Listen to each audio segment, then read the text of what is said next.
Hello guys, welcome back. We're moving along. I'm going to be trying something new. As you guys can see, everything has been primed black. There's a good reason for that. And when I mean everything, I mean everything. Even the parts that I haven't glued on the model, like handles and little bits and pieces, it's just prevent me from knocking them off. But I came across a video. Let me check. So I don't want to. I become across a video. It's called Pre-Shading versus Black Basin. Okay, it's by a modeler named Chris Becker, and I'll put the description in the description. I'll put the link to his video.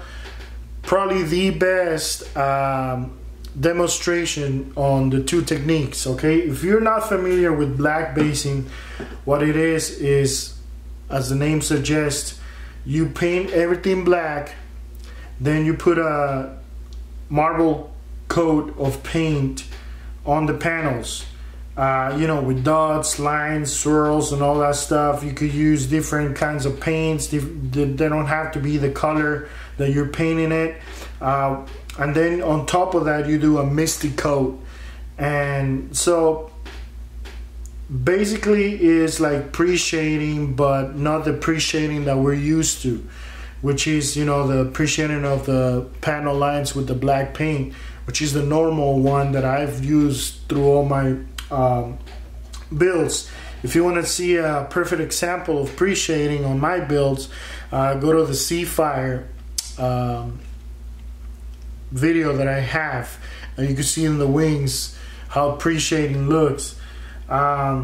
The first time I'm going to be doing this, so I'm going to be using my paint mule as a test first, and then I'm going to show you guys how I do it. Hopefully I don't mess it up, and if I mess it up, you could always go back and paint everything and do it the other way. But first I gotta polish and sand everything. There's some parts where there's a little bit of dust and so it needs to be sanded.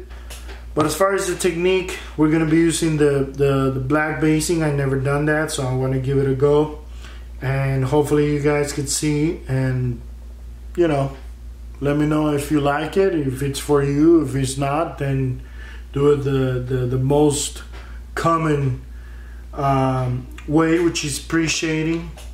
And there is, just to warn you, there is infinite argument about, is it pre-shading or black basing better and all that stuff. My advice to you is you do it however the heck you want, okay? As long as you're having fun, there's no wrong in this hobby. So don't let anyone tell you how you should paint your model. There's people like Chris Becker out there who really are very clear about personal choice, and I applaud the guy for that, because he nailed it. He did demonstration. He tells you which one he likes, and it's a perfect example of how you could go for the artistic look or you could go for the realistic look. I like them both. Okay, so if I could find a sort of balance in the middle, I'm gonna go for it. But hopefully that's where I want to go, but I got a long way to go. So join me guys, and hopefully for the next segment I already started the marbling of the model. Okay, so see you in a bit. Alright, moving along. So we're on the painting stage. I've been working for about 3 hours, putting things like the main rotor together, painting the rockets. Okay, all the rockets have been painted. Olive Draft, I use Model Master. I haven't sprayed enamel in a long time. I forgot how strong the smell is, so I had to walk a couple times away because I was starting to see things move, if you know what I mean. But they turned out okay. Obviously, the main aircraft is all painted. So what you see here, and I'm gonna use the tailpiece as an example. Okay, come on camera. Okay, so what you see here is a variation of tones. I use light gray, I use sky gray from Tamiya, I also use the ocean gray from Tamiya, and I use NATO brown. Okay, and the NATO brown has been used as a double technique. I use NATO brown, if you guys could see, to darken the panel line. So a little bit of pre-shading here combined with Black Basin. I know, how dare I, huh? But anyway, I use that, and I don't know, guys, I'm experimenting here. I've never done this before, but I hope it's gonna turn out okay, you know. And if I don't like it, I'll just keep on applying you know, the coats and do post shading and the normal way that I do it.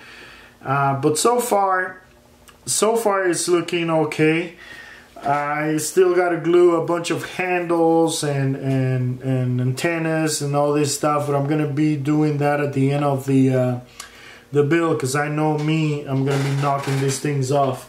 To give you an idea of where I'm going with weathering, I'm gonna kind of mimic.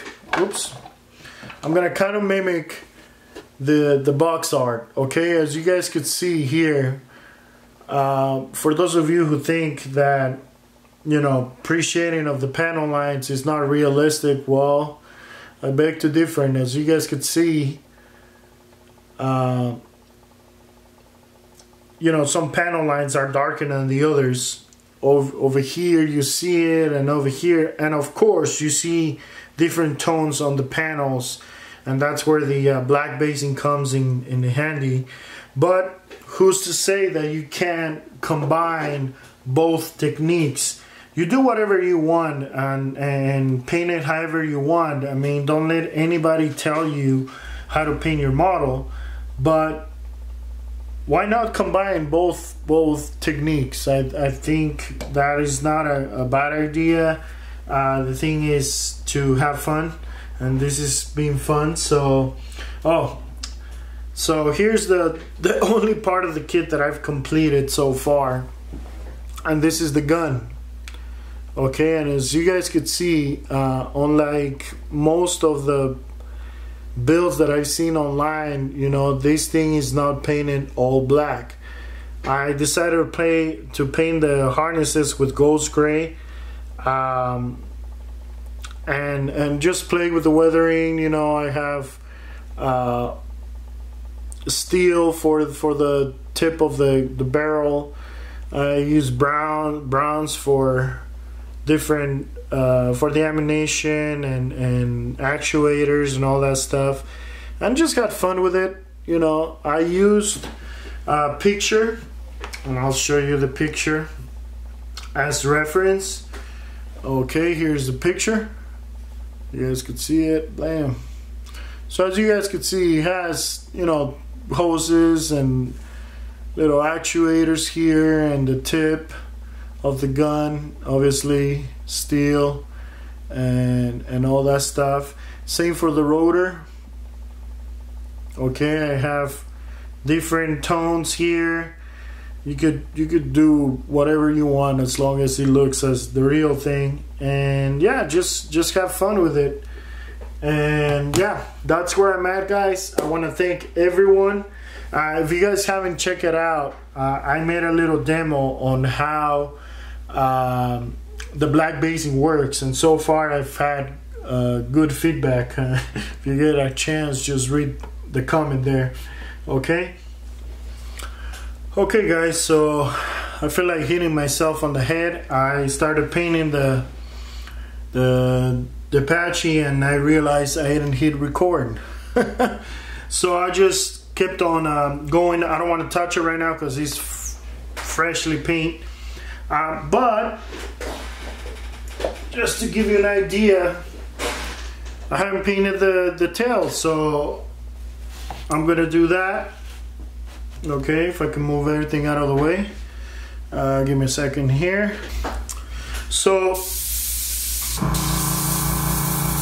the secret for a good coverage, And ammo paints, Mick Jimenez's paints, are very thin, and you gotta kind of mist them. So they worked out perfectly for this. I have a little bit of thinner, and I have a little bit of flow improver here. It prevents from the tip from drying. I highly recommend that you guys get flow improver. It just makes life easier, especially with acrylics. Okay, so here we go. So what I'm gonna do is, well, first of all, dust it off, and I'm just gonna apply a general misty coat. Okay, and it gives you this kind of coverage. You can leave it like that if you want, but me, I like the effect to be very, very subtle. So I'm gonna put a second coat on, concentrating on the center of the panels, just like that. And look at that.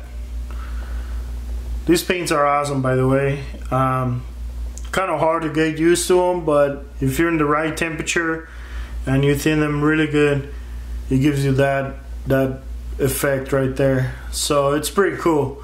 Let's do this side now. Again, missed the coat. Oh.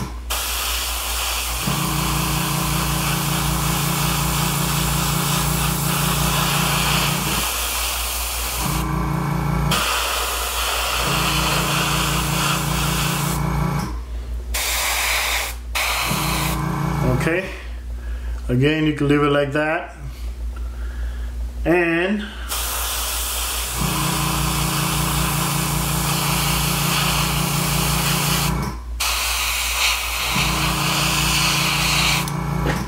voila, there it is. I know it's kind of hard to tell, but there it is. There's the effect that we get. Okay, on the back. I don't know if you guys could see a little bit of darkening. That brown is coming through just a little tiny bit, but that's the whole idea of you know, the black basing. Here it is, just to give you an idea. You see all that patchiness, you know, random patches and stuff. You can see the brown coming through a little bit. Just, I mean, depends on you. If you want to keep on going, you could keep going. If you want to just leave it at that, you can leave it at that. And I mean, it's all personal preference. Okay, so I'm gonna, what's gonna happen is I'm gonna paint the ghost gray. Then I'm gonna let it cure for a day. Sorry. Let it cure for a day out in the garage. It's extremely hot here in California, and the garage is kind of like a little oven. So I'm gonna leave it in the oven for about, I don't know, about 3 hours, and then bring it over here, let it cure. Okay, so see you in the next bit.